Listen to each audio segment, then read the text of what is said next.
You're listening to the Deep End Podcast, a ministry of Hermitage Church, where we have a conversation about Sunday's sermon and chat about ways we can go a little deeper in our faith. I'm Hunter Steinmetz, and I'm one of the pastors here at our church. Every week, we will listen in on a conversation with the preacher from this week about deeper theological pieces of the sermon and suggested practices on how we can embody this word and allow it to seep into our skin. We hope that this podcast will become a part of your weekly faith journey on your drive into work, as you do the dishes, or as you sip your coffee on Tuesday mornings. Thanks for jumping into the deep end with us. Let's listen in on this week's conversation. Welcome to the Deep End. I'm Hunter. This week we have Brad back in the studio. Hello. So, the schedule's lined up. So we're glad to have you back, Brad. Yeah, this week we're jumping into, and I'll say I'm glad to be back. Yeah, the schedules did not work the last week, but this week we're excited. So this week we're looking at John 12, verses 1 through 8. It's the passage where Mary anoints Jesus with expensive perfume. You might be very familiar with it. If not, we'd love for you to read through it. And Jesus makes this famous statement in the passage. He says, "You will always have the poor among you, but you will not always have me." Which is kind of a difficult piece of the passage because it seems like Jesus is saying, don't care about the poor, worship me and use all of this expensive perfume on me. But if you know your Old Testament, you might recognize that this is something that Jesus is actually directly referencing and quoting from Deuteronomy 15:11. And when you begin to kind of make the connection between those two things, you realize that Jesus is kind of inviting us into something far deeper. So we're going to spend a lot of time on Deuteronomy 15 today in the context of what Jesus is alluding to rather than the actual story that we find in John. So you'll have to come to church on Sunday to hear about John. So before we jump into John 12 and talk more about that, we're going to spend a lot of time in Deuteronomy 15 and kind of set the stage for what's happening there.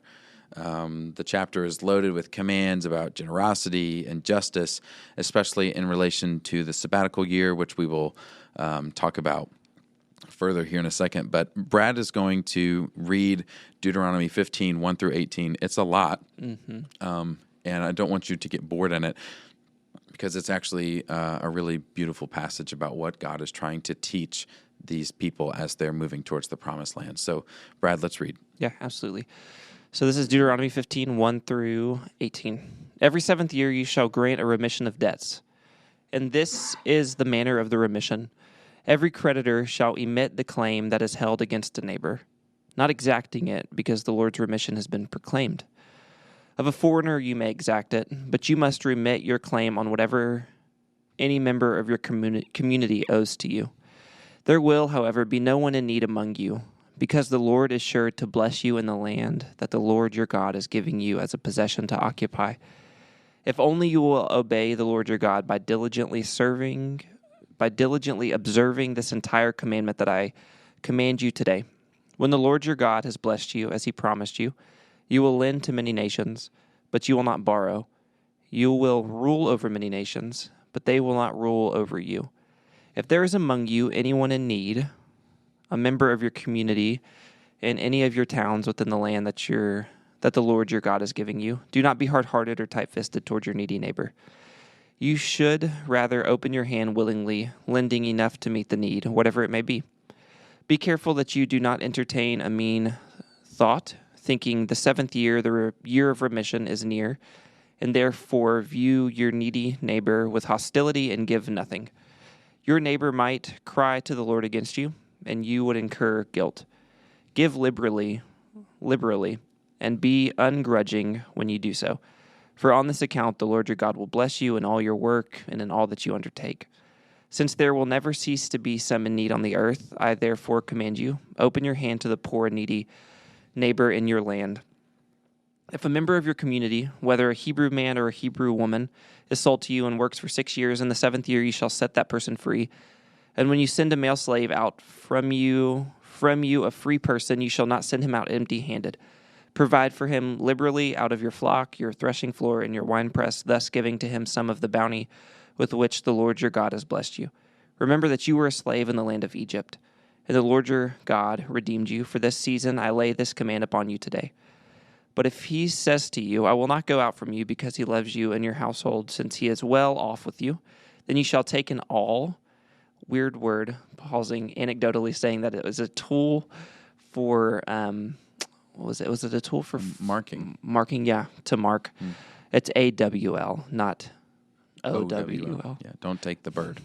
And thrust it through his earlobe into the door, and he shall be your slave forever. You shall do the same with regard to your female slave.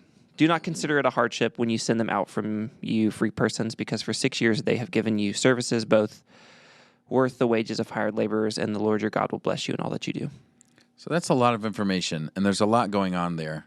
But what's happening in Deuteronomy 15 is, like we said just a moment ago, God is trying to undo in them their understanding of what kind of a worldwide economy looks like. And these are the people who just left Egypt, that Pharaoh has created this empire and is sucking the money out of the world and using these slaves to get there, really. So one of the things that God is trying to instill in the Israelites is this idea of a sabbatical year. And you've probably heard the word sabbatical in reference to pastors who, like every seventh year, they get paid time off to rest. That's what's happening in Israel, and God is asking them to basically to take all of the debts that they have with fellow Israelites, and on the seventh year say all of those debts are cleared, which is a wild system that we have. I mean, economically, we cannot fathom what that would look like today. Yeah. And we talked about this a little bit kind of in preparation for this. It seems extremely, extremely radical. And it seems like, well, that's just like impossible. Like this will never happen, which in a sense, there's really, we'll talk about this a little too, like there's no record of it happening. But the big reason, and you might have heard it in the Deuteronomy 15 1 through 18 passage read, where you remember that you were slaves in Egypt. So they came out of this like really radical economy where they were seen as objects to be used rather than people who had a function to the world.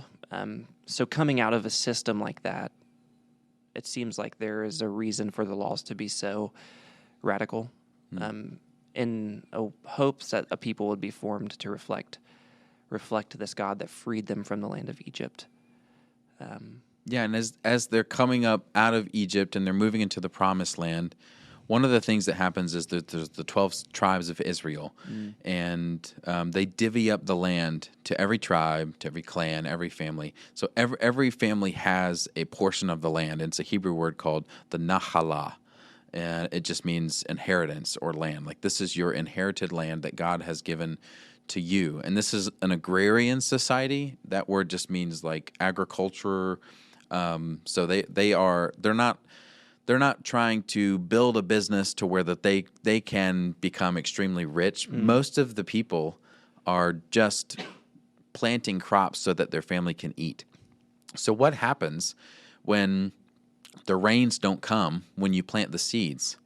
Like your harvest is done for the year.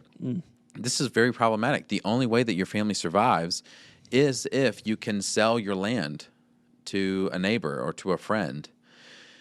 And so, like, this is a thing that happens. Depending on just, kind of how the land works out, you might have to sell your land to somebody.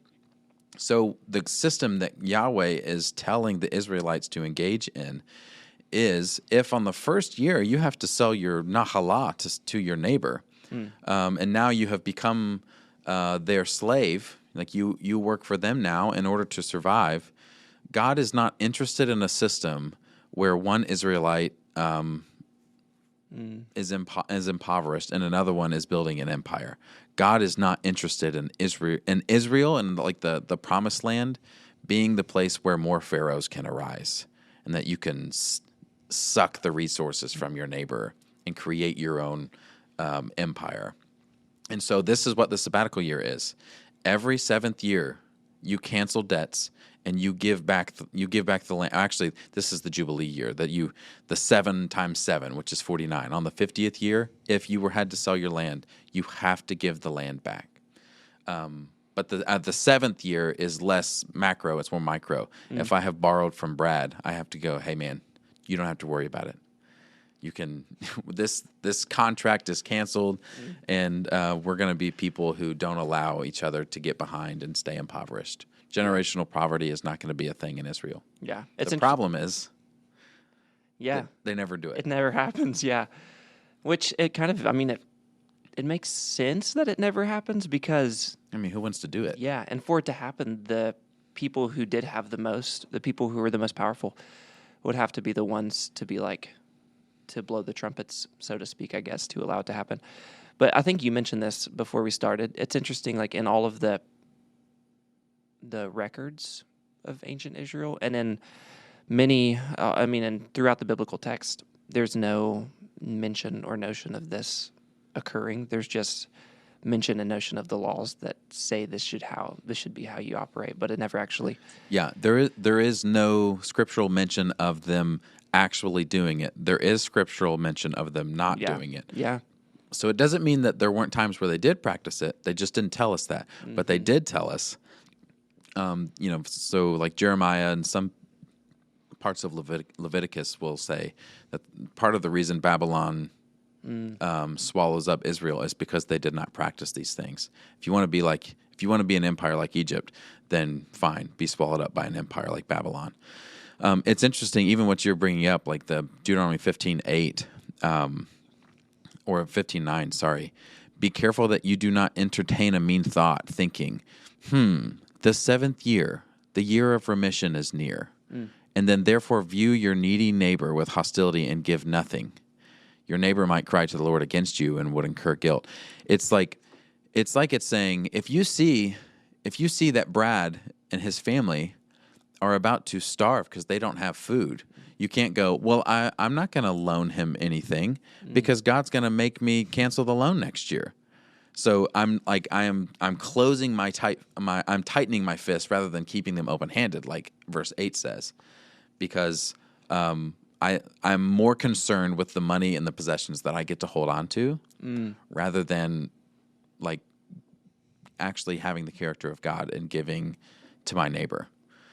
And that's kind of what's happening with Jesus and Judas.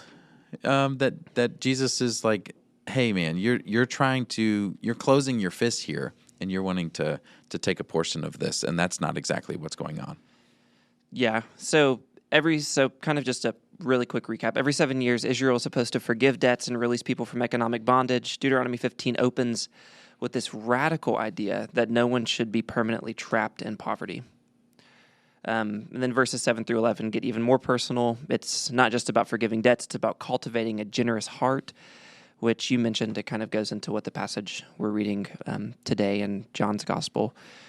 But if anyone is poor among your fellow Israelites, do not be hard-hearted or tight-fisted toward them. Rather, be open-handed and freely lend them whatever they need.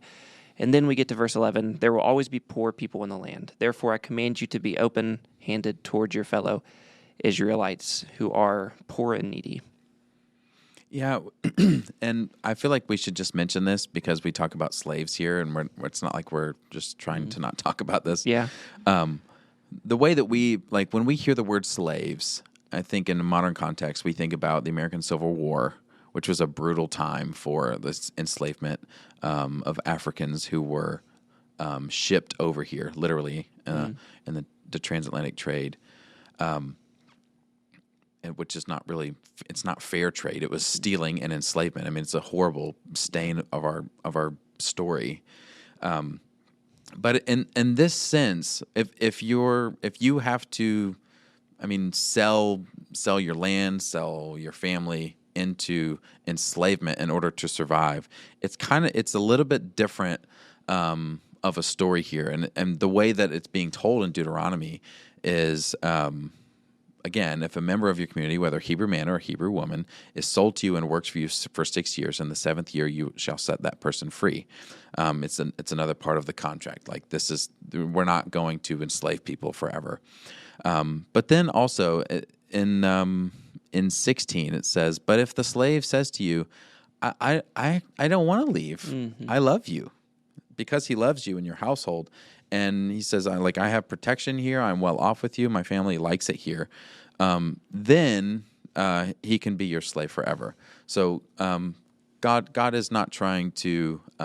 It's interesting that a slave here can love his master. Yeah. And that there's kind of a New Testament connotation to that too. That a slave and master, that kind of language. Yeah. But I felt like we shouldn't just move past that, because when you hear slave, you go, oh, I don't like that, because this slave in the Bible is odd.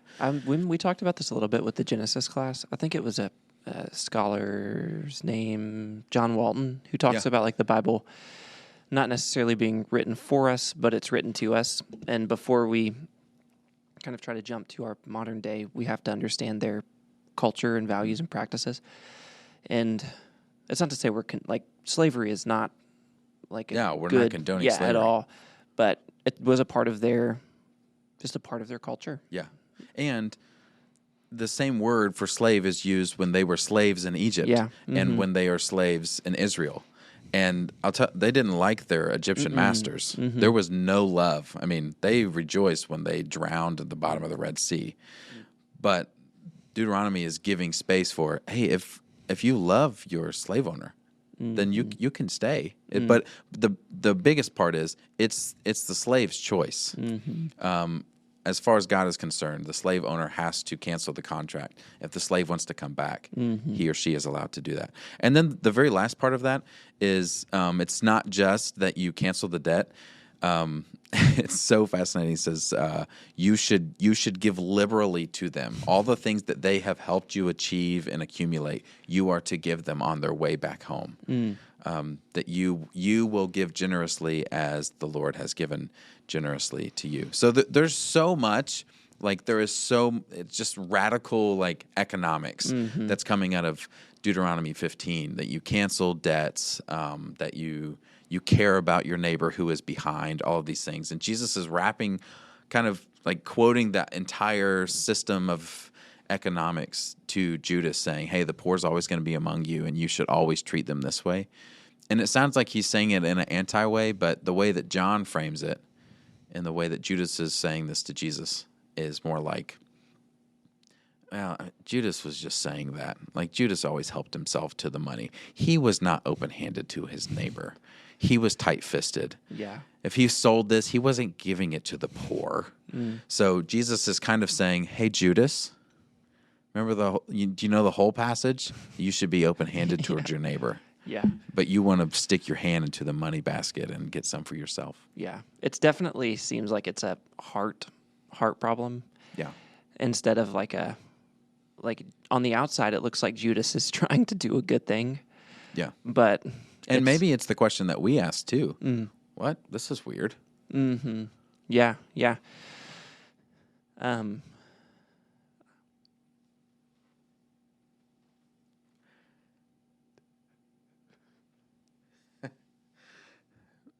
Maybe it's the question that we ask too. Like, this is weird.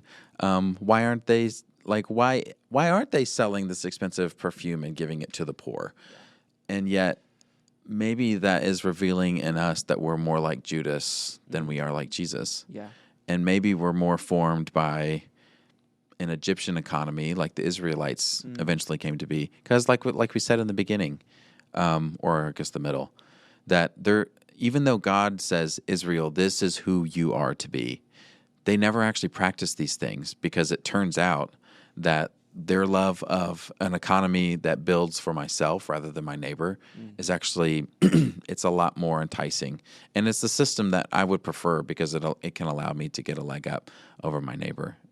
And so maybe it's exposing in us that we're a lot more like Judas than we'd like to be, because we go, why didn't you give that money to the poor? Yeah, absolutely. It makes me think too of your ways are higher than my ways, and like God sees the heart, and not necessarily like we see the outside. It's we see the outside of the person, but God sees what's actually happening on the inside.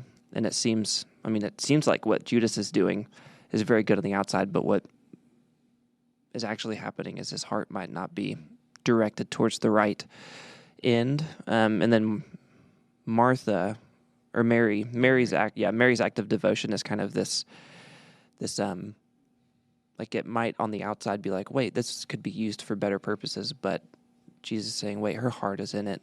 Like her heart is fully in this, and she fully understands what needs to be done in this moment. Yeah. Let's imagine it like this, that Jesus is Deuteronomy 15, and he's standing in between Judas and Mary, and he is trying to hold up a mirror to both of them.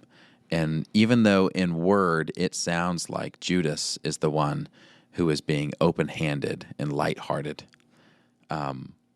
deep down he is hard-hearted and tight-fisted towards his needy neighbor.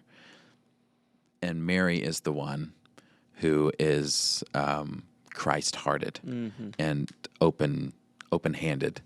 And so that Deuteronomy 15:7 says, do not be hard-hearted or tight-fisted toward your needy neighbor. Judas wants it to sound like he is not that, but he is indeed that. Mm-hmm.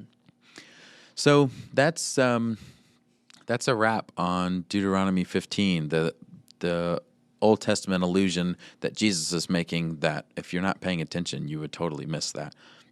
There's so many more things to talk about in the Deuteronomy 15 and the Israel where the Israelite understanding of what their new economy should be and how they actually end up looking more like Egypt in some of their practices, looking more like Babylon in some of their economic practices than the system that God had laid out for them. And if we're being honest, it's probably our story too. But things like this should maybe bother us in the ways that we participate in economic systems in our world today.